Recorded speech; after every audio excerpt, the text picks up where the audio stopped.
Hi, welcome to Soulmate Talk. I am your host, Geozuwa, and we do this show because we want to bring as much information, knowledge, wisdom from our guests for anyone and everyone who is looking for that special someone to get into that beautiful, perfect, healthy, loving relationship. And to my left is my co-host, Kristen. Say hello. Hello. And tonight's guest is Heidi Reagan. She is a Life Expansion Enthusiast. welcome. Thank you very much for being here. Thank you for having me. Took you 2 hours to get here. It did. And I appreciate it. I loved every minute of driving. Oh, good. Yes, yes. So before we get into tonight's topic is the importance of self-love before the relationship. So tell us a little bit about what you do. Well, it's very interesting. I've been a life coach for over 12 years, and it's evolved a lot. I was brought up in the metaphysical world from a very young age, way before it was kind of the thing. My mother had me in Silva Mind, when I was 9. Oh, wow. When it first came out, seriously. So it was always been a part of my life, but that doesn't mean I always incorporated it into my life the way I would have liked. Okay. So as time went on, people would say to me, oh my gosh, you really kind of have this knack for helping out people. So I went, when life coaching came around, I went and became a life coach and then incorporated a lot of my kind of metaphysical, spiritual aspects to that. And then again, as time evolved and I divorced and everything else, I had a lot of women who were in this major transition in life looking for help with relationships. And that became a really big part of my business, is people looking for love, not finding it for many different reasons. And I learned to identify what the deal was. Well, I appreciate what you do because everyone from the earliest ages, we're all looking for that special someone to be with. And unfortunately, they don't teach it in school. They don't teach it. And they should teach from the earliest ages how to be in a relationship, how to find that person, and how to be your best self prior to going into a relationship. Now, you mentioned women. Do you help men? Do you have any male clients? I do have male clients. Okay. I do. Because men are looking for love as well. Absolutely. And oftentimes they will come to me wanting to know what's in the heads of the women that right? Oh, really? No, is that what they do? Totally. Not willing to, of course, say that they need to do anything. Right, no, right. Not all. But you do course, help not all, them. But though. I do. Okay. Absolutely, yeah. But I will say that 3/4 of my business are women. Women. All right, women. Yeah. Okay. Yeah. And so now, self-love. Yes. That is one of the most important things. I always say before you go into a relationship, always work on yourself. Absolutely. I know that a lot of people, stuff has happened, and a lot of people have baggage. And I believe, some people say, well, if they get into a relationship, they want to be with someone who's going to accept them for who they are, what they've experienced. Sure. But I still believe that if you have that heavy baggage, why not get rid of it so you're not bringing it into that relationship where it's going to weigh you down and get in the way of optimal happiness and real love. And, some people It's not even, sorry. No, go ahead. It's not even about getting rid of the baggage. I've noticed that I related to a surgical procedure. Let's say you have surgery and you have an incision wound. And you're supposed to not get it wet and make sure it heals properly before you do anything else. So same situation with your heart. If you have a broken heart, you need to not get it, damaged, let it heal properly. It's raw right now, otherwise it'll get infected, for lack of a better term. Right. Okay. Well, I'm just saying I think you have to heal before you can. Absolutely. But that's one of the ways of getting rid of the baggage is healing. Right. Now, and that's another thing, besides when I say get rid of the baggage, sometimes a person can't get rid of all of the baggage. And if you can't eliminate all of the baggage, at least bring yourself to the point where you're not allowing what has happened to you or that stuff that is still there affecting you in a negative way and affecting the relationship. That's very difficult. Well, it's important. I know. Relationship, getting in that beautiful, perfect relationship, and I like to use the word perfect. I know some people have issues with that, but When you want to be in that beautiful, healthy, loving relationship, you have to work on you. If you think it's difficult, I say, so what? You still have to do it. Okay, well, let's ask Heidi. So Oh, okay. let's say you've been very hurt by your last marriage or something, and you have issues, you have anger, you have how yes, everyone says work on you, fix you. How do you do that? Well, the first thing I tell my women or men is to look inside themselves and really give kind of an internal scan as to how they may have contributed to the situation. Doesn't mean that they are responsible for abuse or anything like that, but did they contribute to it? Were they, more passive? Was there something in their past that, did they stand up for themselves? Whatever it is, were they their true selves? Because here's the problem: is we come into all these relationships at first like pretending we're our best selves because we want to put on a good front, right? And eventually that's going to fall away because it's not our true selves. It's not, or at least not our true representation of where we are in this moment of our lives, right? So then it all deteriorates because here there's really 4 people coming into a relationship at first, right? Sometimes even more. Yes, exactly. Thank you. Exactly. But at least 4. And so here's these 2 ideal, supposed selves, right? And they're coming in, but they're not really, again, a true representation of who we are. And then little by little, all these other things come out, and we're at each other's throats. And if we would have been our honest selves from the beginning, the best version of ourselves, mind you. I don't mean like, crazy abusive, although that would help if you knew that from the beginning. Right. Yeah. And sometimes those people that are very manipulative, that are abusive, they hide it until it's too late, which it is never too late. Some people out there think that it's too late when you're married and into the marriage for a few years. It's never too late to get out of an abusive relationship. If the person misrepresented themselves, you get out of it, especially if there's abuse. But to further answer my co-host's question, how do you work on yourself? Okay, do you have self-esteem issues? Well, how do you work on self-esteem? Right. What is it about you that you need to work on? You have. If you need to go to a therapist, then you go to a therapist. If you need to use hypnosis, which, by the way, hypnosis is absolutely great to use because some people will go to a psychologist, a psychiatrist for years, decades, sometimes their entire life, work on the same issue, never get it resolved. They tell them, that sounds like it's deep-rooted in your subconscious mind. Come back next week, we'll talk about it. With hypnosis, it's like this. And there's infinite ways of getting a person out of their way.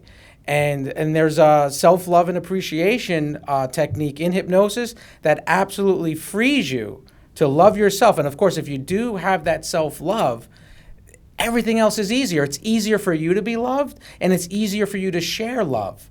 So again, how do you work on yourself? Well, if you don't know, start researching, start doing the work necessary. Talk to some other people that have some success stories, that have been hurt. And that's another thing. If you were so hurt in a previous relationship, this is for everyone out there, if you were so hurt in a previous relationship, you're going through a divorce or you're divorced and you're damaged, what do you do? If you don't have trust in men or you don't have trust in women, guess what? You do not want to bring that into your next relationship. No, I agree. You have to work on you. And part of that, too, is not telling the same story over and over and over Thank again, you. right? Yes. So stop repeating this constant story about how, you've been damaged or you've been hurt or you've been whatever. You're just focusing on what you don't want, You just have more to of what go you don't into want. a relationship without bringing up the past. Well, you have to address and fix the past first. I would say. Yes, you have to resolve it within yourself. If you feel the need to keep beating that drum, right, telling that story to everybody who will listen, then you haven't resolved why it's triggering you in that big way. You have not come to grips with what it is that you still need to address within you. I think that's my problem. Wait. I know we're here to help the audience, but we're also here to help one another. So what is your problem? I tell my story. Yes. Well, it's time to change the story. And I have people that I work with as well that I tell them, you have to change your story. Stop saying we have all had some pretty bad, most people have had bad childhood. Had a bad childhood. If you keep bringing it up, now you're in your 20s, 30s, 40s, 50s. Right. Absolutely. And I didn't anchor 50 to you, by the way, because she's... I'm not. I know you're not. To me. I admit it. But yes, stop why continue the same story? Change it. Yes. Who are you now? Maybe you are a person looking for the right person. Okay, well, you're going to bring into the next relationship trust. Now, of course, when you work on you and you have that self-love and appreciation, when you've done forgiveness, forgive everyone who's ever harmed you in the past, forgive yourself. Forgiveness is one of our most powerful healing tools. And once you forgive, you're able to move forward, higher frequencies, higher vibrations, if you're metaphysically oriented. And you're going to find someone who is trustworthy. If you keep saying that all men, that you don't have trust in men, guess what? You're going to continue to see and find the men that are not deserving of trust, who are absolutely untrustworthy. Okay, but let me ask you a question. Does it mean you're getting slightly better if, let's say, Slightly I better. know, I love this. the reason, the way you told the story before was very angry and, now you kind of soften it a little bit and say, well, I understand. What? I'm just asking. I'm listening. You're softening it up. Go ahead. You're explaining the situation, but not with why? all the anger Yeah, exactly. behind Why? it. I mean, it's one thing to come and tell your life coach or your Right. therapist, Right. the story, because No. you need I background, don't mean right? explain it in relationships. No, but I mean to anybody. Like your friends, family. Right. Once they know the story, they don't need to hear it again, or they don't need to hear again, right? Because if you're still telling it, it's still triggering within you. No, I'm not telling to the same person. Okay. Just everyone you meet, anyone who wants to listen? Did No. you put an ad online say, hey, just listen to my story? No, but Look, it's softer now. No, not my Oh. story. I'm just thinking in general, general. okay. Yes. Yeah. Well, okay. So to answer your question, when you can actually tell the story and you have no emotion attached Exactly. to it, That's what I'm saying. then you're on the path. Just to, if you were asked or, what? We still don't want to tell the story, but Well, let's say, okay, so, all right. Okay, so the next Very thing. comical, obviously. So the next thing. Go What ahead. other questions do you have, Kristen? I don't know. You are the co-host. All right. Here I it have comes. a This is just a question which I just found ironic, not necessarily about me. Okay. Not necessarily about the co-host, I love everyone. Let's just say one day There's a friend. there's a friend. Okay, go ahead. And for some reason, ironically, all of the exes appear at the same time. Huh? Yes. What do you mean, like in the what? same place? In the same place, on the same day. How many exes we talking here? Doesn't matter. Tell us your history. What is the history? How many exes? All right, so there's... Okay, let's so just go step. within 2 days, Mhm. I'm counting. Hold on. 4. They all show up in the 4 same of them place? I just saw within 2 days. Oh, okay. Back to back. Okay. So we're not talking that they're all in the same room No, at the same time. they were. Oh, they were. 3 of okay. them were. Okay. So the question is, Like, what does why, it mean? Well, yeah. Why does that happen? I mean, it was like emotional draining. Okay, metaphysically, I'm going to answer that in a moment, Yeah, but let's let our guest answer it. Oh, I'd say there's something that you need to look at there. Thank you. Yes. But I didn't call them. Doesn't matter. Doesn't it's matter. energetically. So you when they all energetically show up, attracted them. You have to I would say you would have to examine what attracted you first to each one of those people. What went wrong in the relationship? What did you bring into the relationship that maybe interfered with the relationship? What did they bring into the relationship? What went wrong? The whole thing. And know that for whatever reason, those you said 4, what was wrong with them? Stop looking or stop telling the same story or stop looking for that same characteristics perhaps. Maybe they all share something similar. Perhaps. I don't know. I don't know these people. But again, you have to examine that. You're not willing to examine it? No, I am. I just thought it was very odd that It is odd, but it's a message. It is a message. Metaphysically, This is what I'm it's a trying to say. it's a message. What's the message? We just told you the message. She told you. I told you. Didn't you just tell her? Yeah, I did. And everyone I out think it there. was the same message you told her, right? I think Yeah, so. I think It's the same What? thing. There's something wrong with all of them? But okay, all right. But let's just say thinking about it and analyzing it drives you crazy. Let's just say that, right? Let's just say She's can't there figure already. it out. Yeah, okay. So then No, I wasn't. I wasn't. I've You're stopped. not crazy. No, I'm not crazy. Okay, yeah. Everyone out there, she's not crazy. Go ahead. But let's just say you can't figure it out in your head. Why, what the, okay, so now the woo-woo-y part of me is going to really come out. And I would say, you definitely need to just say, okay, universe or whoever, whatever you believe in, what's the message here? You don't have to figure it out. Right. You really actually don't have to figure it out. Okay. Because it'll show up. It'll kind of become aware, to you. Because there is a message. Yes. If 4 of them are showing That up, was my point. there is a message. And Yes.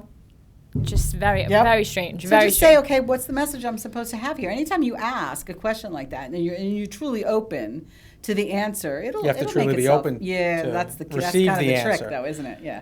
And the other thing is, if you're not getting the answer and you still don't know, it's okay. You don't need to know the exact reason. Just know that, hey, it's out of the ordinary. It's a message. Yeah. But you're still supposed to be working on you. So guess what? The answer to that message, if you don't get it right away, while you're working on you, truly working on yourself, it'll eventually come to you. Okay. Okay, then. Go ahead. What else you got? What else we got? Yeah. All right. What else you got? Yeah, what do you got? I know. I'm a therapy session right here.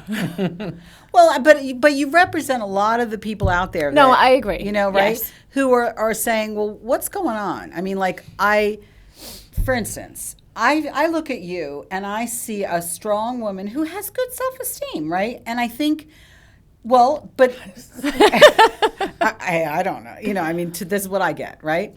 So, but the reality is that we all have areas of our lives where we feel stronger than other areas, Right? Right?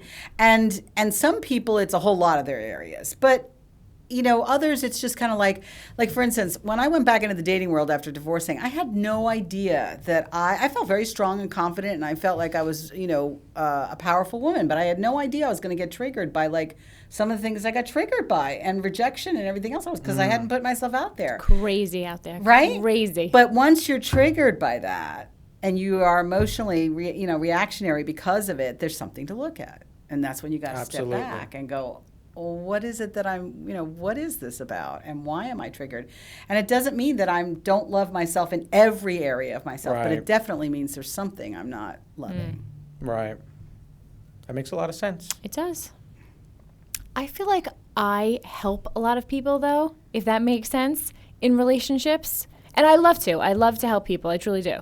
But I feel like I help all these men feel better or get better, whatever they Yeah. need to.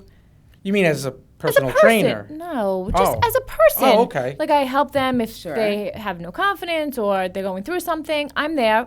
I mean, for women also, but if I'm in a relationship, obviously I'm speaking Sure. with the men. And Oh, you do this in a relationship when you're with a man? yes. Well, I just like helping people. Okay, There's so the- this, there's that's the a thing. challenge. Yep, Yeah, that is yeah, it. yeah, Oh, can't do You boy. can't go into a relationship with a man who needs all that help. Just Right. like a man and I help should them, not be and going. then it doesn't work out. Well, because you shouldn't be going Right. into a relationship. That's why you work on you, and you go into a relationship with someone who's working or has already worked on them. You want to bring your best, not your best self, into a relationship with someone who's going to give you their best self. If you go into a relationship and you help someone, I think a lot of women do that, though. They do, but it's well, actually, a lot of women go into relationships because they want the help. They want the man to help them, and then You see, I don't. or they want to change, or they want to rework the guy boy. to Yes, their there's ideal. another big I thing. don't like when people do that, men or women. That's wrong. but that But it happens all the time. yeah. Yes. Yeah. Absolutely. And and that's why I say don't settle. And that I have everyone write a list of all the qualities that they want in that special someone. Yeah.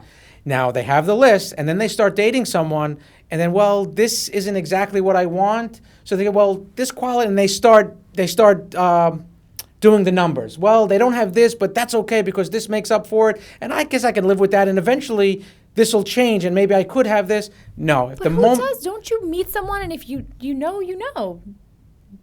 Excuse me. I'm just saying, if you meet someone and you get along and you have things in common, you're not going to analyze it to death. No, you don't have to analyze. What I'm saying is, there are people that have that list, Right.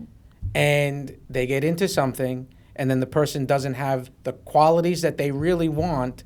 Some of those qualities, they settle, and then guess what? Oh, They try yeah, to okay. change or whatever it is, or Okay. they think they can handle the quality that they wanted that the person doesn't have, and then it's an interference. They're willing to trade off. But And you shouldn't. I don't think you should trade off. But part of it is because they don't honestly believe That they can have. person is out there that has Right. all the other qualities Right. that they really want. But when you do believe that person is out there, guess what? That person's going to be Yeah. there. And metaphysically, there's infinite realities, infinite possibilities. So Sure. you don't settle. Yeah. Ever. oh, I would never say. And there's one thing I do want to mention for all of our guests. If you're out in the dating scene, whether you're single, never been married, whether you're divorced, whatever it is, if you start a relationship with someone who is already in a relationship, let's say a married person, that is an absolute no-no. I don't care if the man or the woman is telling you that it's been a horrible marriage and they're breaking up or they're in the process. It doesn't matter. You wait. If it's supposed to be, then you wait. You don't do any type of dating, even communication, until that other person is completely out of that relationship. Because when you do that, you're setting yourself up for failure. Do you Yes, agree? I agree. I absolutely agree. Yeah, because same thing I was saying earlier is that energetically they need to be clear of their prior relationship. Absolutely. You need to be clear of your prior relationship. It's just like George says, you're setting yourself up for failure. Absolutely. And that's another thing, though. When you get into a relationship with someone who's married, let's say, and they will be getting divorced and everything. They get divorced, and now you're together. Do you completely, honestly trust No. that person? Right. Right. So how could you have a beautiful, perfect, healthy, loving relationship when you don't have the 100% trust? Right. And again, I think you should always have that trust. Absolutely. Yes. And I have people that come to my classes, and they say that they're still in their legal relationship because of they don't live together or anything else, and they think that they're ready to move on, but they're still legally tied together because of, let's say, insurance or whatever else. Right. It doesn't matter. Right. It's still an energetic tie, right? Right. So yes, they're no longer cheating on that spouse or whatever because they're not in the same house anymore and they've agreed that they're no longer going to be married. But energetically, Yeah. they're still tied to that person for whatever reason. So they're not going to. So you don't believe that someone can meet the next right person if they're still, for whatever reason, It's stuck, not the right person. even if they're it's in that- paperwork or Well, might be able to meet them on the street, but you certainly don't want to be getting involved. Correct. And you don't want to develop feelings for that person. Right. okay then. Damn. Right. And I can tell you, everyone in the audience, if you start a relationship with someone who is in a relationship, especially married, that you're setting yourself up for failure. You just walk away. If you think, I don't I'm care. not talking about actually married. I'm talking about waiting to sign papers for divorce. Again, energetically, and there's on so many levels. Not having it. Wait a should- few more. I mean, like, what's the? Do you have any idea how long divorce takes? And guess Yeah. what? Then you wait that period. Yeah. And during that period, you work on you. Yeah, exactly. Listen, sometimes a divorce will take 3 years, let's say. Guess Right. what? In that 3-year period, if you're living apart and everything else, you're working on you. You're bringing up your self-esteem. You're bringing yourself where you need to be, your self-confidence. You're working on you. You're bringing up that self-love. You're going through all the qualities. You're examining all your previous relationships, because being with that special someone, being with that one person who's going to love you perfectly, that you're going to share your love with perfectly, that is the most important Long thing. time. 3, you know what? Some people wait there decades before they. Yeah. Guess what? You want it. 3 years is really not a long time. No. It's not. I spent 10 years between my divorce and even putting myself out into the dating world, not dating because I didn't want to confuse the issue with my daughter. 10 years. Okay, but I Right, keep touching my but microphone. 10 years. So if 10 years is nothing. And then in the meantime, that's what I was doing, was working on myself. 10 years, no dating. No dating. So tell us a little bit about how you met your special someone. You are married now, right? I am. Okay, so tell us. Start from the beginning. Okay. So I went. If you don't mind. No, I don't mind at all. I put myself out on the dating sites when I decided I was going to start. My daughter went off to college. It was time to, put myself out there again. You have a daughter in college? I do. Wow. She's just about to graduate with her master's. I'm so Oh, proud my of goodness, her. master's. Mental health Nice. counseling. Anyway, so You have a card for my co-host? Hey. I didn't mean it like that. I meant invite her for. Carly's cool. Yeah. Rude. So, I put myself back out on the dating sites and everything else, and it was a disaster. Just like, and I had been working on myself. Good Lord, I'm a life coach. I had been working on my, all the issues, except, like I said, until I put myself out there, I didn't realize there were certain issues that were really going to trigger me, or things that from my past that I hadn't resolved. Right. Okay. So as soon as it just at one, and I knew how to do this. I've been teaching other people how to go Right. back into the dating world. And as soon as this kept happening, I was like, okay, there's something that I need to look at within me, because there's no reason that I keep attracting these crazy people, right?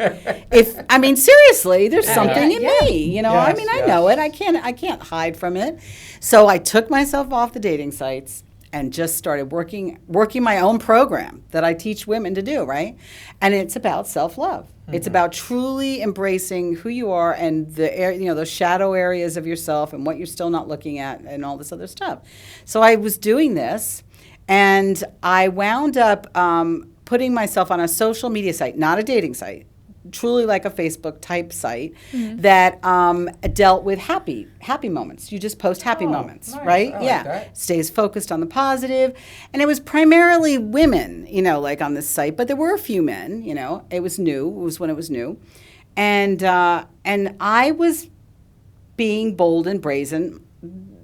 I'm a bold person, and so I'm being bold and brazen to these other women. You can't private message people on this site, by the way, right? So, but you can post in the comments with pictures. So I'm posting and I'm saying all kinds of wild stuff and everything else, and I decided I was on a happiness telesummit. So I promoted it on this site, right? About happy moments, right? So there was one guy on there who I had been following, and he had been following me, but I thought he was gay. I really did. Like his posts, I just thought he was like this lovely gay guy, right? So I was my usual brazen stealth still, and he listened to the telesummit, and he contacted me through my website. Well, he was in the UK. And I was like, well, that's nice. This guy contacted me. He's like, I just love what you had to say. I'd love to talk to you. We had a conversation. I realized he wasn't gay. And we started talking and having this wonderful dynamic relationship. So he moves from the UK to be with you? Well, let her finish All her right, I'm story. sorry. so we spent a year 1 year. Skyping. So it was almost like an old-fashioned courtship in a lot of ways, because I like that. there's no physical, you're Skyping, right? So there's nothing to muddle it. You get to know each other, and fully, 1 year, a year to the day, I was like, okay, it's time to meet. We got to get this together. Yeah. I flew over to the UK. And we spent 3 months together. I was there for 3 months. We lived in a studio apartment together. And we figured if in our 50s we could live in a studio apartment together for 3 months, we could probably make this work. And so a month and a half later, he came to the U.S. And 3 months after that, we got married. Oh, I got goosebumps, by is the way. so And nice. he brought his daughter with him. His daughter lives with us, who's now 17. Oh, She was wow. 15 at the time. But see, that's why That's a I beautiful feel story. like Thank you for sharing. Thank you. it, like you said, there is someone out there, and it happens when it's supposed to happen. Because what are the odds of that story? Exactly. Right. And that's what I tell my, the people that I teach my class to, is that you don't have to be on every dating site in the world in order to find your person. If you're, the class that I teach is Align and Allow, because if you align yourself by doing your own work on yourself, and you allow for the possibilities,